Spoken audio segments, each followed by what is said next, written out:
ગુજરાત ન્યૂઝમાં વડોદરાથી સમાચાર મળ્યા છે કે વડોદરામાં દારૂ વેચતા બુટલેગરો વધુ નફાની લાલચમાં નશાના શોખીનોને આરોગ્ય સાથે રમત રમી રહ્યા છે।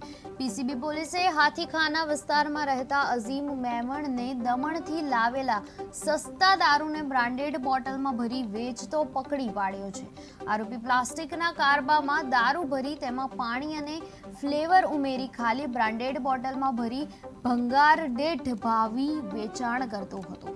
પોલીસે રેડ દરમિયાન દારૂનો જથ્થો, ખાલી બોટલો અને ફ્લેવર શીશીઓ સહિતનો માલ જપ્ત કર્યો છે। આ સમાચાર છે વડોદરામાં ભંગારમાંથી ખાલી બોટલો ભેગી કરી આ શખ્સ દારૂ વેચતો હતો અને રેડમાં દારૂમાં ખાલી બોટલો પણ મળી આવી છે। વડોદરામાં બ્રાન્ડેડ બોટલમાં ભેળસેળ કરતો બુટલેગર ઝડપાયો છે। પીસીબી પોલીસે અઝીમ મેમણને દબોચ્યો છે અને કાર્યવાહી હાથ ધરી છે। દમણથી લાવેલી સસ્તી દારૂમાં એ આ બધી જ મેળવણી કરતો હતો અને વેચતો હતો। ભંગારમાંથી ખાલી બોટલ ભેગી કરી એ આ નકલી દારૂ બનાવતો હતો અને વેચતો હતો। આ બુટલેગર ઉપર કાર્યવાહી અત્યારે પોલીસે હાથ ધરી છે।